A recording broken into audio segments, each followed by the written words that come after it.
После этого инцидента Трамп встал, показал, что он в порядке, что, мол, я здесь сильный лидер. Как вы считаете, как это событие может сказаться на ходе предвыборной гонки, повлиять на результаты выборов, ну и на рейтинг Трампа, соответственно? Я думаю, что, очевидно, это будет очень влиятельно. Мы видели, что после того, как Рейгана старались убить, его рейтинг взлетел. Я думаю, что сегодня рейтинг Трампа не взлетит так, как рейтинг Рейгана, но он повысится, у меня почти сомнений нет. И у меня тоже сомнений нет, что это будет иметь серьезный эффект на предвыборной кампании. Это очень серьезно поможет. Мы уже все видели фотографию, вот как он с кулаком в воздухе и с кровью на лице, вот выглядит как такой сильный человек и все прочее. И вот по сравнению с Байденом люди будут, я думаю, принимать на это решение.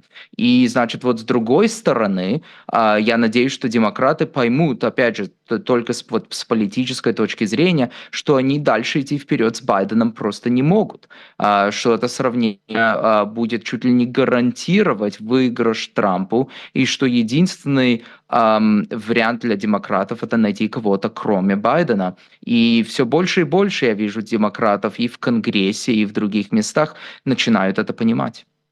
То есть вы считаете, что даже те люди, которые поддерживали Байдена, что они в итоге склонятся в сторону Трампа, или же речь сейчас идет о тех, кто не определился, и вот сейчас они поддержат Трампа?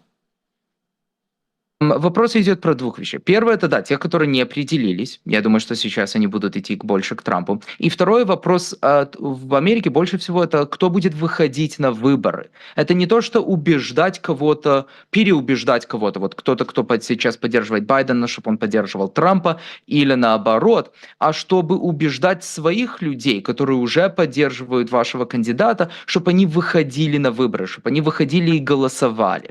И вот я думаю, спасибо тому, что вот сейчас случилось, те, которые уже поддерживают Трампа, будут намного более вероятно, что они будут выходить и они будут голосовать, чем те на противоположной стороне. На сию секунду те, которые поддерживают Трампа, будут на него видеть, будут на него смотреть как такой очень внушительный человек, как на внушительного человека, а те, которые вот с демократической стороны, они будут на Байдена не совсем так смотреть. Значит, те, которые, может быть, ну, не поддерживают Трампа, а поддерживают Байдена, не поддерживают ни того, ни другого, они просто останутся дома.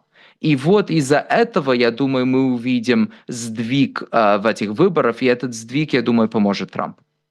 То есть, исходя из ваших слов, можно сказать, что американцы сейчас будут выбирать больше эмоциями, потому что этот инцидент — это все-таки история, которая давит на эмоции, чем на логику, чем на разум.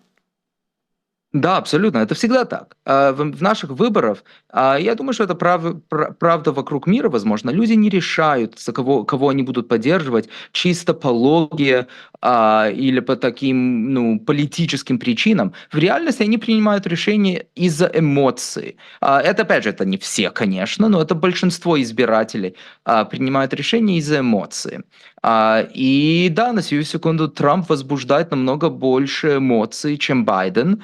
И опять же, я представляю себя, конечно, я думаю, что риторика Трампа, то, что он говорит, то, что он хочет делать, и как он говорит, как он осуждает своих политических противников, как он всем своим поддержщикам говорит, что американская медиа – это враг народа, и что демократы враг народа, что они жуки, и он использовал эти слова, что демократы и все прочее, что они жуки, которые портят американский народ. Я считаю, конечно, эти слова очень опасны, и мы должны против такой риторики бороться. Но, конечно, это не должно позволять, не должно, чтобы даже была такая идея, что вот мы можем из-за этих проблем считать, что такое насилие можно делать, что это нормально, это абсолютно ненормально. И значит, вот те, которые понимают риски риторики Трампа и трампизма, одновременно, и опять же, я говорил в самом начале, что почти все так делают, что они одновременно осуждают это покушение. И вот на сию секунду самая важная вещь, что вот все подряд в Соединенных Штатах могут делать, это осуждать не только это покушение, но и все насилие в политической жизни. Потому что чего я, в общем-то, боюсь больше всего, это что в следующие несколько месяцев мы начнем видеть такое насилие все больше и больше, и, к сожалению, со всех сторон. Да, тут стоит сказать, что не только было покушение на Трампа, но также погибли и двое людей, которые были на этой демонстрации. То есть люди, которые, собственно говоря, пришли просто поддержать своего кандидата. Ну, не, погиб один человек, который вышел поддерживать своего кандидата, а другой человек, который погиб, это тот, который старался убить Трампа. Это тот, который, ну, убийца, потому что он так и убил одного человека, который просто так пришел поддерживать своего кандидата. И я еще должен, в общем-то, заметить, что это не уникально, это не первый раз, что в Соединенных Штатах было такое покушение против политической фигуры. Там было против бывшего спикера Палаты представителей Нанси Пелоси. Один тоже психически больной человек пришел к ней домой, чтобы ее убить. Он ее не нашел дома, и вместо этого он почти убил ее мужа. Ее муж потом в больнице долгое время провел, и он был сильно ранен, и это человек, пожилой человек, ему было за 80, и то, что вот я думаю, заметно, это разница между реакцией к этим двумя покушениям. Вот на сегодня все подряд осуждают то, что вчера случилось. А тогда сам Трамп издевался над мужем Пелоси. И многие, в общем, там это сын Трампа на Твиттере выпустил фотографию, это где он показал трусы и молоток. Потому что это то, что вот тот, который старался убить мужа Пелоси, он был в трусах, и у него был молоток, и он молотком старался его убить, и он сказал, что вот это его костюм на Головин, что он будет одеваться вот как Пелоси. И вот такие шутки, они серьезно опасны. И такая риторика очень опасна. И мне очень жалко, что вот и печально, что наша политика довела к этому. И насилие, неважно против кого, всегда должна осуждаться. И я удовлетворен, что все осуждают вот то, что вчера случилось. Я надеюсь, что в следующих несколько недель, несколько месяцев будут осуждать насилие, неважно с какой стороны оно будет идти. Вот сейчас появилась информация от премьер-министра,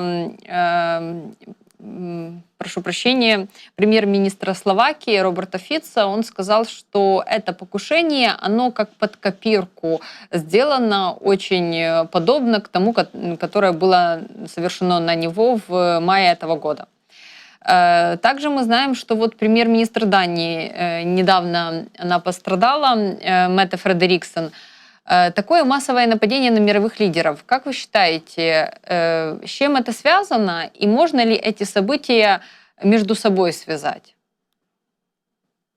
С чем это связано, я думаю, с тем, что у нас в политическом мире, ну не только в политическом мире, я бы сказал, просто в обществе на сегодняшний день дивизии, ну я не помню, чтобы дивизии были когда-либо такие серьезные, как они есть сегодня, где кто-то, с кем ты не соглашаешься, это не только твой соперник, не только твой противник, это твой враг. И он не только не прав, мы люди, нормальные люди могут друг с другом не соглашаться, но нет, он не только не прав, он злой, его надо погубить. И вот такая риторика имеет результаты. И вот мы это видим вокруг мира. И в общем, да, и так же, как мы все осуждали то, что вот вчера случилось с Трампом, так и несколько месяцев назад мы осуждали то, что случилось с Фитцем. И я не думаю, что эти покушения связаны. Я думаю, что это совсем разные вещи. И в мире, к сожалению, немало больных, которые используют эту риторику как повод ам, делать что-то более агрессивное. И делать то, что, в общем-то, нормальные люди бы никогда даже не подумали бы это делать. И вот то, что я дальше скажу, что вот то, что меня немножко еще пугает, что такие страны, как вот Россия, как Китай, другие диктатуры, они сумеют использовать эти дивизии и манипулировать людей, чтобы увеличивать это насилие.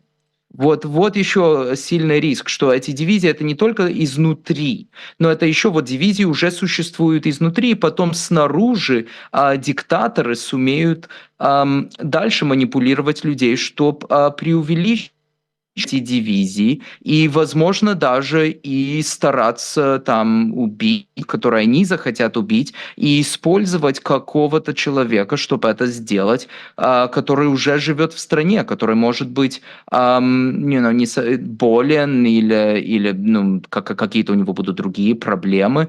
Значит, тут риски. Мы вот сейчас в этом моменте должны бороться против рисков со всех сторон.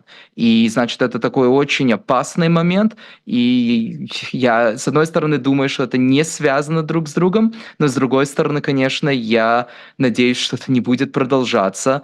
Но, конечно, есть возможность, что если это будет продолжаться, то мы будем в совсем другом мире жить.